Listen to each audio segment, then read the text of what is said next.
l'occasion de la sortie prochaine fin juillet de Guitar Hero On Tour sur DS, nous avons rencontré Mademoiselle K dans un petit hôtel parisien entre deux concerts. Cet artiste définitivement rock dans ses attitudes et son franc-parler vient de sortir son deuxième album, Jamais la paix, 2 ans après la sortie de Ça me vexe en 2006. Et c'est d'ailleurs la chanson phare de cet album qui a été reprise dans Guitar Hero On Tour. Une demande faite à l'initiative d'Activision qui trouva chez Mademoiselle K l'enthousiasme d'une jeune chanteuse qui a commencé la musique toute gamine en même temps que le jeu vidéo.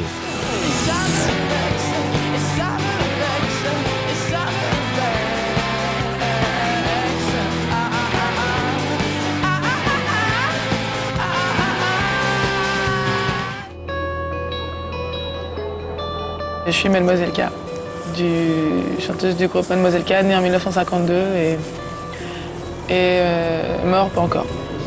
J'ai commencé la musique vers 6 ans et probablement que c'était les jeux électroniques à cette époque-là, ça s'appelait, donc les trucs avec la poule, là, tu balades les œufs d'un endroit à un autre, machin. J'adorais, j'étais accro. Ça devait être la même période, vers peut-être un peu plus, 7-8 ans, quoi. Après, il y a eu la Game Boy, que j'ai beaucoup aimé aussi. Et j'ai vachement joué. Et après, une espèce de gros trou dans ma vie affectif, moral, quelque part, puisque pendant des années, je n'ai pas joué à la course à vidéo. En même temps, c'est que j'ai été heureuse aussi sans, hein, quelque part. Non, mais il se trouve qu'en gros, il n'y avait pas de jeu qui m'attirait. Et là, c'est le jeu qui est venu à moi, en fait, parce qu'on m'a proposé de prendre Ça me vexe pour Guitar Hero. Et j'ai dit oui avec grand plaisir, surtout que ma musique n'était pas du tout changée. Et ça aurait pas été, si on avait changé quoi que ce soit, ou retapé ou joué en mode synthé, ça n'aurait pas été possible. Donc c'était cool, moi ça m'allait. En plus, en première chanson, en plus, il se trouve que c'est un truc européen, donc il y a des gars ailleurs en Europe qui peuvent découvrir ce que je fais. C'est pas négligeable, quoi, parce que j'aime bien, on fait déjà ça depuis le début de la tournée, de jouer un peu des jeux ailleurs qu'en France, et c'est un truc qui nous tient à cœur. On ne compte plus les artistes qui ont participé au lancement des différentes éditions de Guitar Hero depuis 2005. Mais l'un des plus marquants fut son contest Slash dans Guitar Hero 3 Legends of Rock. En parlant de Slash, je sais que mon guitariste a été un grand fan des Guns. Et c'est marrant parce que quand je jouais sur le Guitar Hero 2, j'ai découvert justement comme ça une chanson des Guns N' Roses. Il y a une super partie de guitare là, qui fait un peu jeu électronique d'ailleurs et qui a un truc très électronique, je sais pas. Et c'est marrant quoi. Moi, pour avoir découvert comme ça une chanson, je me disais, t'es directement dans un truc qui dit, enfin, tu vois ce que je veux dire, c'est en plus dans un milieu de la musique et tu découvres comme ça d'autres artistes. Et je me dis c'est cool, c'est un gars qui découvre comme moi, j'ai découvert d'autres trucs. C'est marrant quoi. Quand tu kiffes la guitare et que tu découvres cet instrument merveilleux, je confirme, ce n'est pas la guitare.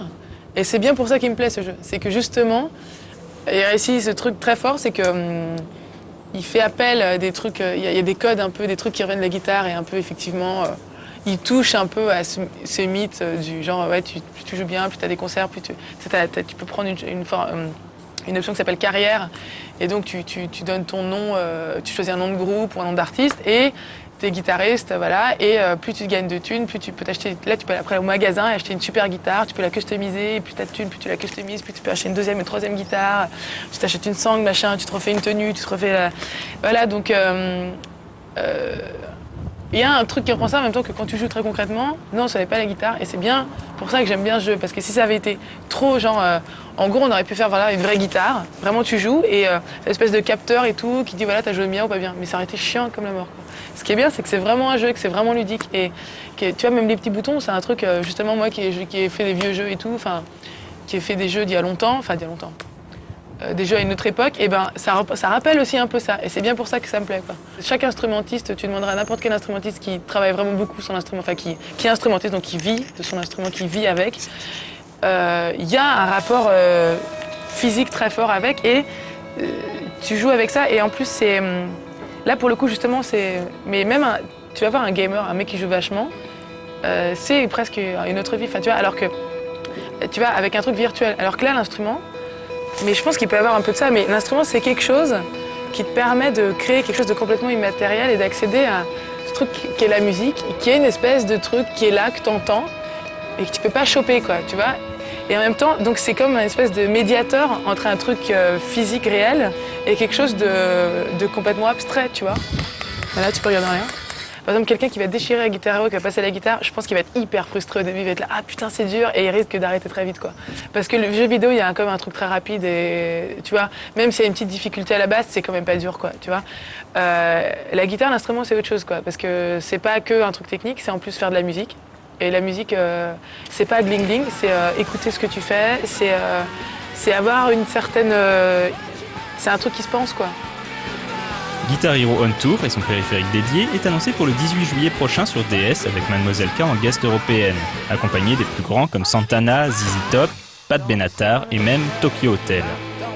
On attend maintenant de main ferme cette version DS et son périphérique dédié afin de pouvoir impressionner les filles sur la plage en masterisant Samevex sur DS façon Superplay.